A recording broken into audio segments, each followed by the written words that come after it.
ଜ୍ୟୋତିଷ ଦୃଷ୍ଟିକୋଣରୁ ସେପ୍ଟେମ୍ବର 2025 ମାସ ବହୁତ ଗୁରୁତ୍ୱପୂର୍ଣ୍ଣ ହେବାକୁ ଯାଉଛି। କାରଣ ଏହି ମାସରେ 3ଟି ସବୁଠାରୁ ଶକ୍ତିଶାଳୀ ରାଜଯୋଗ ଏକ ସଙ୍ଗ କାର୍ଯ୍ୟକାରୀ ହେବେ। ସେପ୍ଟେମ୍ବର ଦୂତାଦିତ୍ୟ, ଲକ୍ଷ୍ମୀନାରାୟଣ ଏବଂ ପଞ୍ଚମହାପୁରୁଷ ରାଜଯୋଗ ମଧ୍ୟରୁ ଗୋଟିଏ ଭାଦ୍ର ରାଜଯୋଗ ସୃଷ୍ଟି ହେଉଛି। ଆପଣଙ୍କୁ ଜଣାଇ ଦେଉଛୁ ଯେ ଏହି ମାସ ବୁଧ ଶୁକ୍ର ସିଂହ ରାଶିରେ ସଂଯୋଗ କରିବେ, ଯାହା ଯୋଗୁଁ ଭାଦ୍ର ରାଜଯୋଗ ସୃଷ୍ଟି ହେବ। ସେହି ସମୟରେ ଯେତେବେଳେ ବୁଧ କନ୍ୟା ରାଶିରେ ପହଞ୍ଚିବ, ପଞ୍ଚମହାପୁରୁଷ ରାଜଯୋଗ ସୃଷ୍ଟି ହେବ। ଆପଣଙ୍କୁ କହି ରଖୁଛୁ ଯେ ଯେତେବେଳେ ବୁଧ ନିଜ ରାଶି ଏବଂ ମୂଳ ତ୍ରିକୋଣ ରାଶି କନ୍ୟା ରାଶିରେ ସଂଘର୍ଷଣ କରିବ, ଭାଦ୍ର ରାଜଯୋଗ ସୃଷ୍ଟି ହେବ। ସେହି ସମୟରେ ମାସର ମଧ୍ୟଭାଗ ପର୍ଯ୍ୟନ୍ତ କର୍କଟ ରାଶିରେ ଶୁକ୍ର ଏବଂ ବୁଧଙ୍କ ସଂଯୋଗ ଯୋଗୁଁ ଲକ୍ଷ୍ମୀନାରାୟଣ ରାଜଯୋଗ ପ୍ରଭାବଶାଳୀ ହେବେ। ଗ୍ରହମାନଙ୍କର ଏହି ଶୁଭ ସ୍ଥିତି ବୃଷ, ମିଥୁନ ସମେତ 5ଟି ରାଶିକୁ ଲାଭଦାୟକ କରିବ। ଆସନ୍ତୁ ଜାଣିବା ସେହିସବୁ ରାଶି ବିଷୟରେ। ପ୍ରଥମଟି ହେଉଛି ମେଷ ରାଶି। ମେଷ ରାଶି ଆପଣଙ୍କ କ୍ୟାରିୟରରେ ଉନ୍ନତ କରିବା ପାଇଁ ଆପଣଙ୍କୁ ଅତିରିକ୍ତ ପ୍ରୟାସ କରିବାକୁ ପଡ଼ିବ। ସହକର୍ମୀ କିମ୍ବା ବ୍ୟବସାୟୀ ସହଯୋଗ ସହିତ ବ୍ୟବହାରର ଚାପ ସୃଷ୍ଟି ହୋଇପାରେ। ଆର୍ଥିକ ଦୃଷ୍ଟିରୁ ଆୟ ସମାନ ଗତିରେ ବୃଦ୍ଧି ନ ପାଇବା ହେତୁ ବର୍ଦ୍ଧିତ ଖର୍ଚ୍ଚ ଚାପ ସୃଷ୍ଟି କରିବ। ଆପଣଙ୍କ ଦୁର୍ବଳତାକୁ ସମାଧାନ କରିବା ପାଇଁ, ଚ୍ୟାଲେଞ୍ଜଗୁଡ଼ିକ ଦୂର କରିବା ପାଇଁ ବୁଦ୍ଧିମାନ ଭାବରେ ଯୋଜନା କରିବା ଉପରେ ଧ୍ୟାନ ଦିଅନ୍ତୁ। ବୃଷ ରାଶି। କ୍ୟାରିୟରରେ ଏକ ଚ୍ୟାଲେଞ୍ଜପୂର୍ଣ୍ଣ ପରିସ୍ଥିତି ଆପଣଙ୍କ ଧୈର୍ଯ୍ୟର ପରୀକ୍ଷା କରିପାରେ। ତଥାପି ଆପଣ ସାହସ ଏବଂ ଦୃଢ଼ ପ୍ରତିବନ୍ଧକ ଦେଖାଇବେ। ଆପଣଙ୍କ ଭାଇ ଭଉଣୀମାନେ ସହଯୋଗପୂର୍ଣ୍ଣ କାର୍ଯ୍ୟରେ ଗୁରୁତ୍ୱପୂର୍ଣ୍ଣ ଭୂମିକା ଗ୍ରହଣ କରିପାରନ୍ତି। ନିବେଶ ସୁଯୋଗ ଆପଣଙ୍କୁ ଆକର୍ଷିତ କରିବ ଏବଂ ଆପଣ ଯେଉଁଠାରେ ଭଲ ରିଟର୍ଣ୍ଣ ସମ୍ଭବ ସେଠାରେ ଟଙ୍କା ଲଗାଇବାକୁ ଆଗ୍ରହୀ ହେବେ। ଛାତ୍ରଛାତ୍ରୀମାନେ ଅଧ୍ୟୟନ ଏବଂ ସଫଳତାର ସ୍ଥିର ଅନୁଭୂତି ଆଶା କରିପାରିବେ। ମିଥୁନ ରାଶି। ଭଲ ସ୍ୱାସ୍ଥ୍ୟ ଆପଣଙ୍କୁ କଠିନ ପରିଶ୍ରମ କରିବାର ଶକ୍ତି ଦେବ। ଆପଣ ସ୍ଥାନୀୟ ବଜାରରେ ଉନ୍ନତି କରିବେ ଏବଂ ଦୂର ଅଞ୍ଚଳରେ ସୁଯୋଗକୁ ମଧ୍ୟ ଲାଭ ପାଇବେ। ବ୍ୟବସାୟରେ ଉଦ୍ୟମ ଲାଭ ପ୍ରଦାନ କରିବ। ପ୍ରେମ ସମ୍ପର୍କ ଆନନ୍ଦ ଏବଂ ସନ୍ତୋଷ ଆଣିବ। ଆପଣଙ୍କ ସାଥୀଙ୍କ ସହିତ ଆପଣ ସମ୍ପର୍କକୁ ମଜବୁତ କରିବ। କର୍କଟ ରାଶି। ଏହି ମାସରେ ଆପଣ ଆପଣଙ୍କର ଲାଭ ପରିମାଣକୁ ସ୍ଥିର ଭାବରେ ଉନ୍ନତ କରିବେ। ଲାଭ ସୃଷ୍ଟି କରିବା ପାଇଁ ଅନେକ ପ୍ରୟାସ ସଫଳ ହେବ।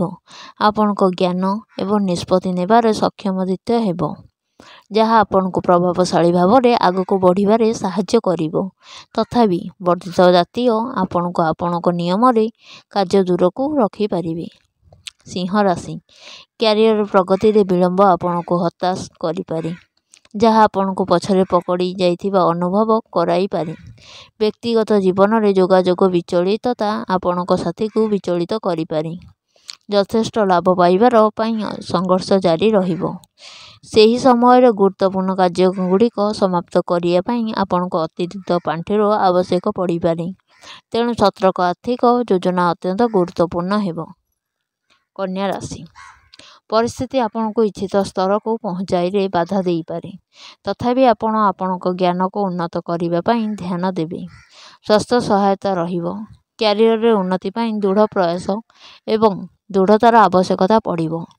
ଆପଣଙ୍କ କଥା ଦ୍ୱାରା ଆପଣଙ୍କ ସାଥୀ ଆଘାତ ପାଇପାରନ୍ତି, ଉତ୍ତେଜନା ସୃଷ୍ଟି କରିପାରନ୍ତି। ଆର୍ଥିକ ସଂଘର୍ଷ ଆପଣଙ୍କୁ ପାଣ୍ଠି ସଂଗ୍ରହ କରିବା ପାଇଁ ଅତ୍ୟଧିକ ପରିଶ୍ରମ କରିବାକୁ ବାଧ୍ୟ କରିବ। ତୁଳା ରାଶି। ସେପ୍ଟେମ୍ବର ମାସରେ ପାଠପଢ଼ା କିମ୍ବା ଗୁରୁତ୍ୱପୂର୍ଣ୍ଣ ପରିସ୍ଥିତିକୁ ଅବହେଳା କରିବାକୁ ଦୂରେଇ ରୁହନ୍ତୁ। ବ୍ୟବସାୟିକ ଉଦ୍ୟମଗୁଡ଼ିକ ସମ୍ବଳ ସହଯୋଗ ବାଧା ସୃଷ୍ଟି କରିପାରେ। ଘରେ ଶାନ୍ତି ଏବଂ ସ୍ୱଭାବର ବ୍ୟବସାୟ ହୋଇପାରେ। ପ୍ରେମରେ ପାରସ୍ପରିକ ସମ୍ମାନ ଅଭାବ ହୋଇପାରେ, ଯାହା ଭାବପ୍ରବଣ ଅସନ୍ତୋଷ କରିପାରେ। ବିଛା ରାଶି।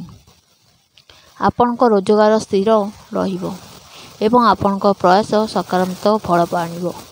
ସାକ୍ଷାତକାର ଏବଂ ପରୀକ୍ଷାରେ ସଫଳତା ସହିତ ଶୈକ୍ଷିକ ଅଭିବୃଦ୍ଧି ଦୃଢ଼ ହେବ।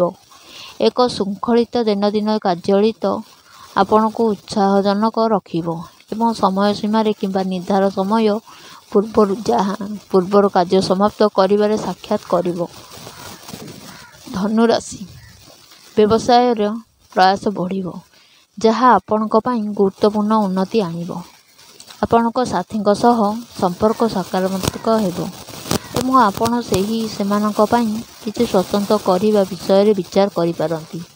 ଖର୍ଚ୍ଚ ବୃଦ୍ଧି ପାଇବ, କିନ୍ତୁ ଆପଣଙ୍କ ଆର୍ଥିକ ସ୍ଥିତି ସ୍ଥିର ଏବଂ ଲାଭଜନକ ରହିବ। ଶିକ୍ଷାଗତ ଜଡ଼ିତ ଆପଣଙ୍କୁ ବ୍ୟସ୍ତ ଏବଂ ପ୍ରେରଣାଦାୟକ ରଖିବ। ମକର ରାଶି, ଶାରୀରିକ ଅସୁବିଧା ଆପଣଙ୍କୁ ଅସୁବିଧାରେ ପକାଇପାରେ ଏବଂ ଚିକିତ୍ସା ଆବଶ୍ୟକ ହୋଇପାରେ। କ୍ୟାରିୟର ଦୃଷ୍ଟିରୁ ଶୀଘ୍ର ଉନ୍ନତି ପାଇଁ ସୁଯୋଗ ଆସିବ। ବ୍ୟକ୍ତିଗତ ଜୀବନରେ ଖୁସି ଏବଂ ଆନନ୍ଦ ଉପସ୍ଥିତ ରହିବ ଏବଂ ଆପଣଙ୍କ ସାଥୀଙ୍କ ସହିତ ସମ୍ବନ୍ଧିତ ଅକ୍ଷୁଣ୍ଣ ରଖିବ। ଆର୍ଥିକ ଏବଂ ଶିକ୍ଷାଗତ ପ୍ରଗତି ଆପଣଙ୍କ ସଫଳତାର ଭାବନାକୁ ବୃଦ୍ଧି କରିବ। କୁମ୍ଭ ରାଶି, ସ୍ୱାସ୍ଥ୍ୟ ଅନୁକୂଳ ନ ରହିପାରେ, ଧ୍ୟାନ ଦେବା ଆବଶ୍ୟକ। ବ୍ୟବସାୟରେ ଆପଣଙ୍କର ଦୃଢ଼ ନିଷ୍ପତ୍ତି ଆପଣଙ୍କୁ ଏକ ଦୃଢ଼ ସ୍ଥିତି ହାସଲ କରିବାରେ ସାହାଯ୍ୟ କରିବ। ବ୍ୟକ୍ତିଗତ ସମ୍ପର୍କ ସୁସଙ୍ଗତ ରହିବ। ଆପଣଙ୍କ ଭାବପ୍ରବଣତା ଭାବରେ ସନ୍ତୁଷ୍ଟ ରହିବ। ଆର୍ଥିକ ସ୍ଥିତି ଆପଣଙ୍କ ଚାଲିଥିବା ପ୍ରତିବନ୍ଧକତାକୁ ସମାପ୍ତ କରିବ। ମୀନ ରାଶି, ଆପଣ ଆପଣଙ୍କ ଜ୍ଞାନକୁ ବିସ୍ତାର କରିବା ପାଇଁ କଠିନ ପରିଶ୍ରମ କରିବେ ଏବଂ ସୁସ୍ଥତା ବଜାୟ ରଖିବାରେ ସଫଳ ହେବେ। ଦୈନନ୍ଦିନ କାର୍ଯ୍ୟ ଶୃଙ୍ଖଳିତ ଆପଣଙ୍କ କ୍ୟାରିୟରକୁ ଲାଭଦାୟକ କରିବ। ପ୍ରଗତି ପାଇଁ ସୁଯୋଗ ଆଣିବ। ସଫଳତା ସନ୍ତୋଷଜନକ ହେବ। ଶାନ୍ତି ଏବଂ ବୁଝାମଣା ବଜାୟ ରଖିବା ପାଇଁ ବ୍ୟକ୍ତିଗତ ସମ୍ପର୍କକୁ ଅପେକ୍ଷା ନିଷ୍ପତ୍ତି ଆବଶ୍ୟକ ହୋଇପାରେ।